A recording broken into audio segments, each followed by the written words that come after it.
আজ পর্যন্ত অবৈধ 1 টাকা স্পর্শ করেনি বলছেন সার্জিস আলম। সংস্কার ছাড়া নির্বাচন হলে পুরনো ফ্যাসিবাদ ফিরে আসবে বলেছেন জেএসডি। নির্বাচনের রোডম্যাপ দিয়ে জাতিকে আশ্বস্ত করতে হবে বলছেন আমির খসরু। এবং সর্বশেষ জানাবো, খুব বেশি প্রয়োজন ছাড়া ভারত পাকিস্তান ভ্রমণ না করার পরামর্শ। এতক্ষণ শুনছিলেন সংবাদ শিরোনাম, এবারে বিস্তারিত। তবে তার আগে অনুরোধ থাকবে আমাদের চ্যানেলটি সাবস্ক্রাইব করে বেল আইকনটি ক্লিক করুন। আজ পর্যন্ত অবৈধ 1 টাকা স্পর্শ করেনি বলছেন সার্জিস আলম। এখন পর্যন্ত অবৈধ কোনো টাকা স্পর্শ করেননি বলে মন্তব্য করেছেন জাতীয় নাগরিক পার্টির মুখ্য সংগঠক সার্জিস আলম।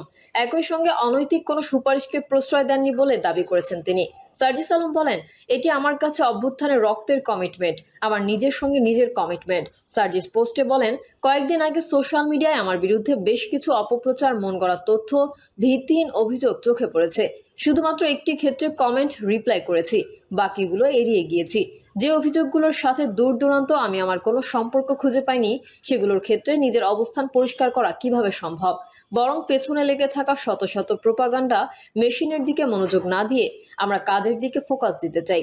সর্বশেষ 8 থেকে 9 মাসের এই অল্প সময়ে এত প্রতিপক্ষ বানিয়ে ফেলেছে যে এমন প্রোপাগান্ডা স্বাভাবিকভাবেই এখন ফেস করতে হবে এবং সামনের দিনে এর সংখ্যা আরো বৃদ্ধি পাবে।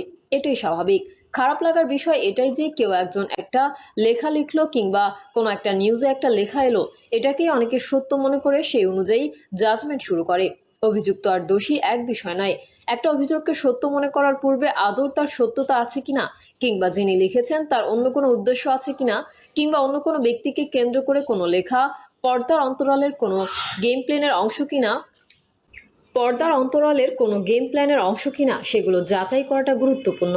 আমাকে কেন্দ্র করে কয়েকজনের অপপ্রচারমূলক লেখা পড়ে আমার মনে হয়েছে এখানে কয়েকটা ঘটনা ঘটতে পারে। প্রথমত, কেউ তাকে কিছু তথ্য পাঠিয়েছে এবং কোনো প্রকার যাচাই না করে সেগুলো বিশ্বাস করে সোশ্যাল মিডিয়া তুলে ধরেছে। দ্বিতীয়ত, এগুলো তার ব্যক্তিগত জায়গা থেকে অনুমান নির্ভর।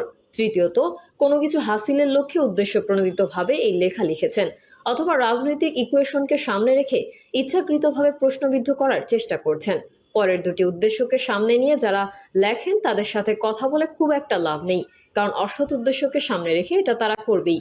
কিন্তু অনেকেই ব্যক্তিগত জায়গা থেকে অনুমান নির্ভর যেই লেখাগুলো লেখেন, তাদের সাথে কথা বললে অলমোস্ট সব ক্ষেত্রে এই মিসআন্ডারস্ট্যান্ডিংগুলো দূর হয়ে যাওয়ার সম্ভাবনা থাকে, যেটা ঘটেছে মুয়াজ আবদুল্লাহ এবং রাফিদের সাথে। তাদের সাথে কথা বলার পর তারা নির্দ্বিধায় স্বীকার করেছে তাদের অনেক মিসকনসেপশন দূর হয়েছে। ব্যক্তিবিশেষে আমাদের চিন্তা ভিন্ন।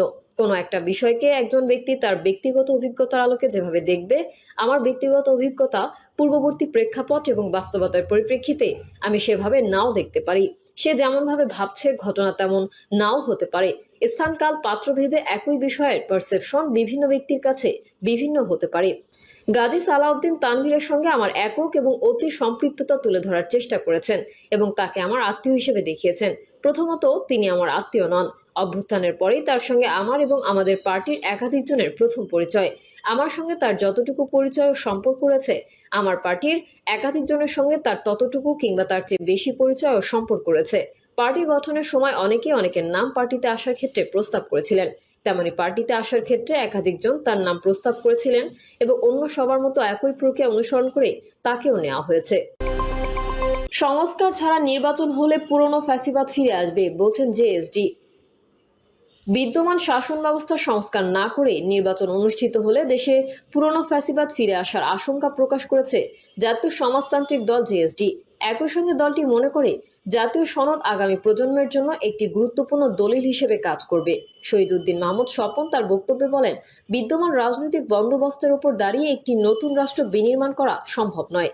তিনি মনে করেন শাসন ব্যবস্থার কাঠামোগত সংস্কার অনিবার্য। ফ্যাসিবাদী শাসক যে ব্যবস্থাপনার উপর দাঁড়িয়ে ফ্যাসিবাদী শাসন প্রতিষ্ঠা করেছিলেন, মানুষ হত্যা করেছিলেন, মানুষের সব অধিকার হরণ করেছিলেন এবং জনগণের সম্পদ লুণ্ঠন করেছিলেন, আয়নাঘর প্রতিষ্ঠা সহ রাষ্ট্রের সব কাঠামো ধ্বংস করেছিলেন, সেই রাষ্ট্রের সব কাঠামো এখন তলানিতে। শহীদউদ্দিন মাহমুদ স্বপন বলেন, এই বিদ্যমান ব্যবস্থার উপর দাঁড়িয়ে এটিকে পুনর্বিন্যাস না করে কিংবা নতুন ক্ষমতায়নের দিকে গেলে পুরনো ব্যবস্থা ফিরে আসার সম্ভাবনা থাকবে।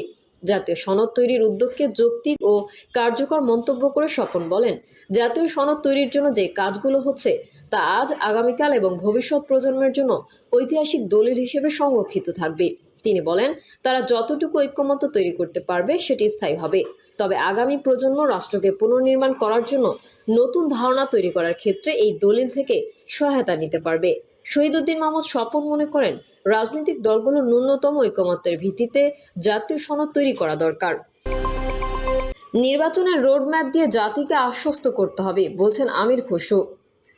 বর্তমান প্রেক্ষাপটে নির্বাচনের রোডম্যাপ না দেওয়ার কারণে জনগণের মাঝে সংশয় সৃষ্টি হচ্ছে, যা ভালো কিছু বয়ে আনবে না, এমন মন্তব্য করেছেন বিএনপির স্থায়ী কমিটির সদস্য আমির খসরু মাহমুদ চৌধুরী। এ অবস্থায় জাতিকে সংশয়মুক্ত করতে অনতিবিলম্বে নির্বাচনের রোডম্যাপ ঘোষণা করতে অন্তর্বর্তী সরকারকে আহ্বান জানিয়েছেন তিনি। নির্বাচনকে গণতন্ত্রের বাহক আখ্যা দিয়ে আমির খসরু বলেন, নির্বাচনের রোডম্যাপ না দেওয়ার কারণে জনগণের মাঝে যে সংশয় সৃষ্টি হচ্ছে, যে প্রশ্নের উদ্বেগ হচ্ছে, এটা গণতান্ত্রিক প্রক্রিয়ার জন্য আগামী দিনের জন্য ভালো কিছু বয়ে আনবে না। যত তাড়াতাড়ি সম্ভব নির্বাচনের রোডম্যাপ দিয়ে আশ্বস্ত করতে হবে যাতে গণতন্ত্রের দিকে যাচ্ছে, যাতে গণতন্ত্র ফিরে পেতে যাচ্ছে। সংস্কার উদ্যোগ নিয়ে বিএনপির এই নেতা বলেন, বাংলাদেশে তো আমরা বাকশাল করতে যাচ্ছি না, সবাইকে যে একমত হতে হবে এটা যারা চিন্তা করে সেটা তো বাকশালে চিন্তা। বিভিন্ন দলের বিভিন্ন চিন্তা দর্শন ভিন্ন মত থাকবে। বিষয়টা হচ্ছে, যেখানে ঐকমত্য রয়েছে তার বাইরে সংস্কার করার কোনো সুযোগ নেই। এর বাইরে কিছু করতে গেলে গণতান্ত্রিক ব্যবস্থার মধ্যে দিয়ে করতে হবে, নির্বাচনের মধ্যে দিয়ে জনগণের ম্যান্ডেট নিয়ে আসতে হবে। তিনি বলেন, যেসব বিষয় ঐকমত্য হয়েছে সেগুলো কেন জাতির সামনে তুলে ধরা হচ্ছে না, সেটাই প্রশ্ন। ইতোমধ্যে সবাই তাদের মতামত জানিয়েছে, অনেক সময় চলে গেছে, আলোচনা শেষ। এর জন্য এক সপ্তাহের বেশি সময় লাগবে না। জাতি জানুক কোথায় ঐকমত্য হয়েছে, ওই ঐকমত্যের ভিত্তিতে আমরা সনদ সই করে নির্বাচনের দিকে এগিয়ে যাই, খুব সহজ। এর বাইরে যাওয়ার তো কোনো সুযোগ নেই। নির্বাচনের কারণে দেশের বিনিয়োগও অনেকটা থমকে আছে বলে মনে করেন আমির খসরু। তিনি বলেন, বিনিয়োগকারীরা যারা আসছেন বাংলাদেশে, তাদের সবার একটা প্রশ্ন, নির্বাচন কবে হবে। সবাই জানতে চায় নির্বাচন কবে হবে। নির্বাচনের পরে তারা সিদ্ধান্ত নেবে দেশের ভেতরের বিনিয়োগকারী, দেশের বাইরের বিনিয়োগকারী বাই নির্বাচনের জন্য অপেক্ষা করছে। দলগুলোর সঙ্গে বিএনপির আলোচনার উদ্যোগ প্রসঙ্গে আমির খসরু বলেন, বাংলাদেশের বর্তমান রাজনৈতিক প্রেক্ষাপট নিয়ে আলোচনা হচ্ছে। সেখানে স্বাভাবিকভাবেই নির্বাচনের মাধ্যমে গণতান্ত্রিক ব্যবস্থা ফিরিয়ে আনার যে প্রচেষ্টা, সেটা বাস্তবায়নের প্রক্রিয়া হিসেবেই আমরা প্রত্যেকটি দল একে অপরের সঙ্গে কথা বলছি। একে অপরের প্রতি সহনশীল হওয়া, ভিন্ন মতকে সম্মান জানানোর অংশ হিসেবে আমরা সবার সঙ্গে আছি। সবাই মতামত দিচ্ছে, এত বছর যেটা ছিল না সেটা করতে আমরা সক্ষম হয়েছি। বিএনপির এমন উদ্যোগের প্রশংসা করে বিজেপির চেয়ারম্যান আন্দালিব রহমান পার্থ বলেন, এরকম একটি উদ্যোগ নেওয়ার জন্য বিএনপিকে ধন্যবাদ।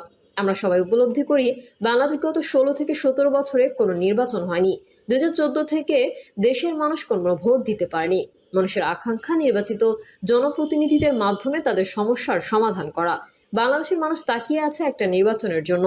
তিনি বলেন, আমরা এটা বিশ্বাস করি যে এই সরকার আমাদের সরকার এবং এই সরকার আমাদের আন্দোলনের সরকার। এই সরকার জনগণের সরকার হলেও জনগণের ভোটে নির্বাচিত নয়।